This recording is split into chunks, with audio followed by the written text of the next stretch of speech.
My Ring of Honor Best in the World 2011 Internet Pay-Per-View review. The pay-per-view just went off there a little while ago, and I gotta say this was a very good show from Ring of Honor. The last three matches of this show really made this a great show. You saw very good world title match with Davey Richards versus Eddie Edwards, with Davey Richards finally becoming World Heavyweight Champion.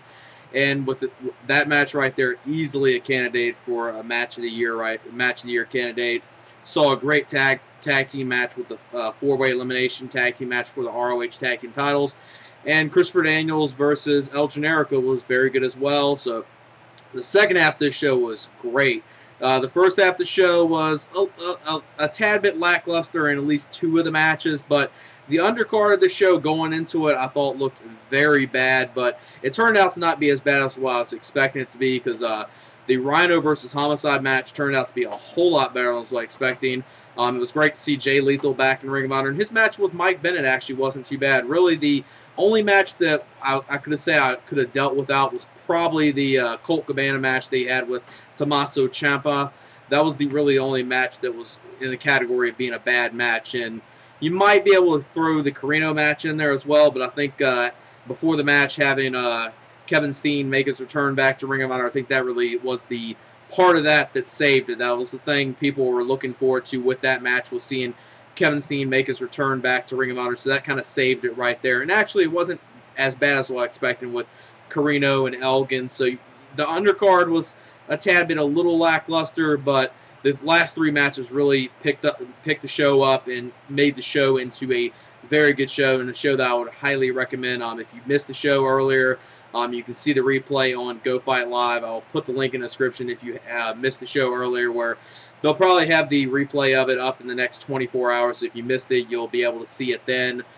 So the opening matchup was Colt Cabana versus Tommaso Ciampa. This was not that good of a match to open the show with. I think the match they should have opened the show with would have been the next match, which was Jay Lethal and Mike Bennett. I think that would have been a better opener than Colt Cabana and Tommaso Ciampa. Wasn't much here. Tommaso Ciampa picked up the win in this match to continue his undefeated streak in Ring of Honor. Obviously, the match that would have been a great opener for this show would have been the dark match that unfortunately couldn't be on the internet pay-per-view due to Generation Me being under TNA contract, where they took on Adam Cole and Kyle O'Reilly. So that's going to be a DVD exclusive. So can't wait till the DVD comes out just to see that match. Hopefully they gave it enough time where the match with Generation Me versus Adam Cole and Kyle O'Reilly turned out to be a very good match. If they at least gave it 15-20 minutes, that could have been a great tag match and would have been something great to see on here. But obviously, due to the deal TNA has with Ring of Honor, they cannot have their contractual talent on here, which I guess with Christopher Daniels, I guess he might be on one of those deals where he's just working by appearance, where he actually doesn't have a contract. So that was probably the reason why he's allowed to be on here, and Generation Me obviously are under TNA contract, so that's why they couldn't be on here. So the opening match, like I said, wasn't much of anything. I would probably get about 1 3/4 stars. It's somewhat watchable, but could have dealt without it. The next matchup was Mike Bennett versus Jay Lethal. Great to see Jay Lethal back in Ring of Honor. Obviously, he got a huge reaction from the crowd, welcome back chants and everything. And this was actually a pretty decent match. Really haven't been into Mike Bennett at all, but this was actually the first match I could say I somewhat enjoyed him in. Jay Lethal did some good stuff in here, good back and forth action with these two. And actually was a whole lot better than I was expecting. Jay Lethal obviously picked up the victory in this match by beating Mike Bennett in this match. I would say about 2.5, 2 3/4 stars. Fairly decent match with these two, and obviously a whole lot better than I was expecting. Then the next match was really the surprise of the night, which was Homicide versus Rhino in the no-holds-barred street fight. Obviously, with the no-holds-barred stipulation and the street fight, you obviously knew that, Homicide and Rhino could have done something good, but they actually did something a whole lot better than I was expecting. I was expecting maybe a watchable match, something decent, but it actually turned out to be a good match with these two. You saw some good back-and-forth action with these two. You saw a table spot in this match, a spot with the ladder, and just a very entertaining match. The match ends when there was a table placed in one of the corners. Rhino was obviously trying to hit the gore to Homicide. Homicide got out of the way, rolled through, and pinned Rhino. So that's the way the match ends right there, with Homicide picking the victory. Fairly good match with these two. I would say 3 1/4 stars. A whole lot better than what I was expecting going into seeing this match.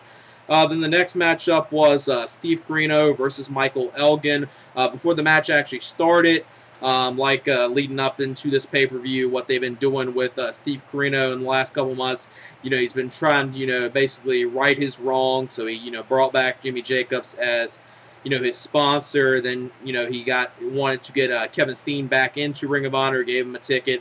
And before this, the Ring of Honor was going with the, Kevin Steen was barred from the arena, couldn't show up or anything, obviously due to, 6 months ago with this match with El Generico, him being done with Ring of Honor, so they're still going with that. And you saw Kevin Steen come through the crowd. This was before the match even started with Michael Elgin and Steve Corino, before they even started it. And you saw the Jim Cornette, the referees, and the security try to stop him, which they did. He walked out of the back, and then you saw him later on in the match, post-match.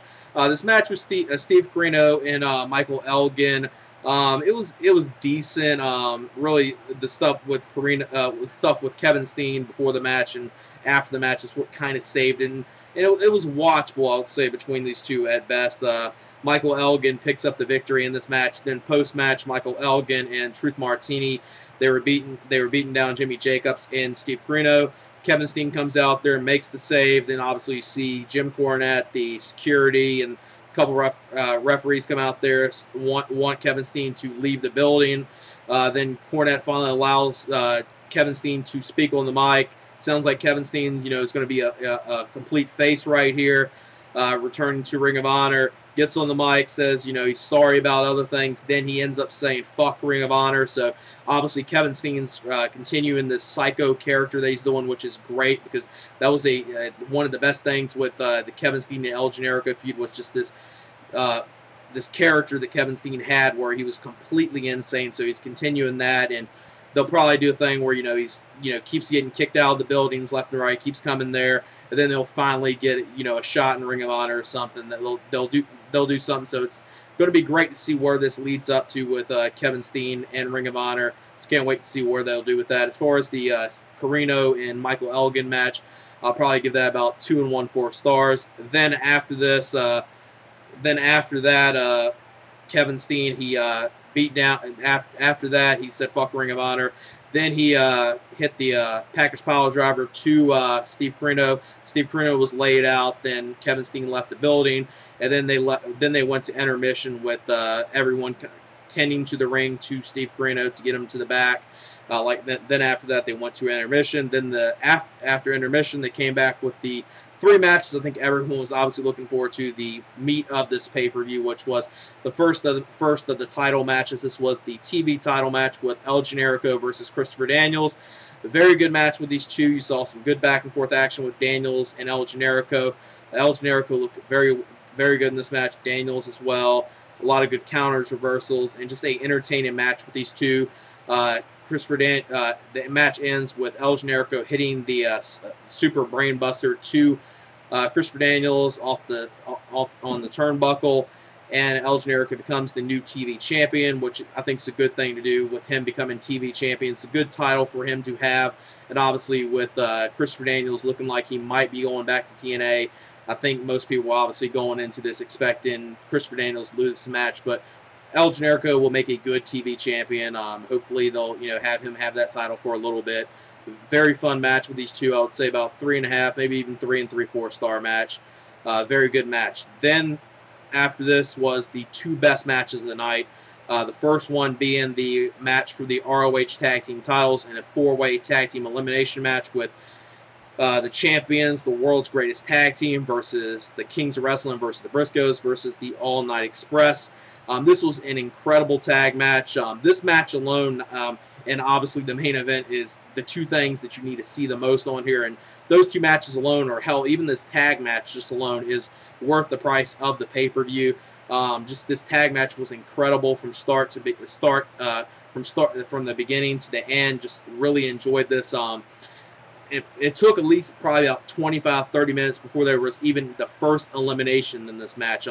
Saw some great stuff before the first elimination, where you saw some great, good interaction with. You saw some good back and forth action with Kenny King and Shelton Benjamin, which I've been looking forward to seeing them two against each other. Hopefully we'll see a singles match sometime in Ring of Honor with them two. Just every tag team was meshing well with each other. They did a spot where pretty much everyone was diving to the floor, doing, you know, spots to the floor, and just a lot of great stuff right there. Then the first tag team elimination came when the All Night Express eliminated the Briscoe brothers, which I think was the good booking for this match, because I think what they needed to do with this match, which I'm glad they did, was kind of have like a little shocker where one of your bigger teams, the either Briscoes or Kings of Wrestling, get the first elimination and the All Night Express stay in there. So it was good right there. Then after the match, the Briscoes did something which I think even made it even better, that they were the first ones eliminated. Then you saw the next elimination come when the Kings of Wrestling eliminated the All Night Express. So the final two were the World's Greatest Tag Team and the Kings of Wrestling. Just a lot of good stuff with these two teams. The Kings of Wrestling with Chris Hero and Claudio Castagnoli, and obviously the World's Greatest Tag Team with Haas and Benjamin. These two teams have great matches with each other, so it was good to have these two be the final two teams in this match. They made it look like, you know, the Kings of Wrestling were going to defeat the World's Greatest Tag Team in this match. Just good back and forth action. Great tag team match. Great tag team action in this whole entire match. Just incredible. And obviously, the match ends with the World's Greatest Tag Team retaining the titles by pinning Claudio Castagnoli after hitting a double spine buster to him in this match. And I would say about a 4.5-star match. Just a great tag match. And Ring of Honor in this match obviously showed why they have some of the best tag team wrestling in the United States, and you could say even the world as well. And just all four tag teams worked good. And then after the match, the Kings of Wrestling were still out there, the World's Greatest Tag Team, obviously. And the Briscoes came out there. They attacked the World's Greatest Tag Team, hit them with chairs repeatedly. The World's Greatest Tag Team was just basically there looking at them doing this. And that was the end of that. So probably see the Briscoes versus the World's Greatest Tag Team probably on the next pay-per-view they do, or one of the upcoming Ring of Honor DVDs they do, which great to see them. Or who knows, we might even see it on when Ring of Honor gets on the Sinclair Broadcasting Network for their TV show. So that'd be great to see them, the Briscoes and the World's Greatest Tag Team yet again in the match. And just a great tag match, like I said, 4.5 stars. Then the main event was Davey Richards versus Eddie Edwards for the Ring of Honor World Heavyweight Championship. This was a great wrestling match. You saw some good a lot of good mat wrestling, a lot of good counters, reversals. This was a wrestling clinic, I would say. You saw just tons of great, you know, mat work in this match, submissions and everything, counters, reversals. Just these two worked great with each other, and you could tell, you know, they obviously were great as a tag team, but obviously Davey Richards and Eddie Edwards are good singles wrestlers as well. And thankfully, Davey Richards finally became the Ring of Honor champion in this match. This match went on, got a pretty good amount of time. Just a very good match. The crowd after the match was chanting match of the year, and I definitely could agree with the crowd. This is definitely a candidate for a match of the year, or match of the year candidate. Just a very good wrestling match from these two. And Davey Richards, like I said, finally won the championship, which was another great moment right there on this show, with him finally becoming Ring of Honor champion. It's a great thing seeing right there. And I would give the main event probably 4.5, maybe even 4 3/4 stars. Definitely the match of the night was the main event, but the tag match was incredible as well. And the match with for the TV championship was good as well. Like I said, some of the undercard was a little lackluster, but turned out a little better than I was expecting. So overall, this show, I would say, is a must-see show, especially the last 3 matches, making the show into something great. I would probably get about 8.25, maybe an 8.5 out of 10. And that's it for my Ring of Honor Best in the World 2011 pay-per-view review. Peace.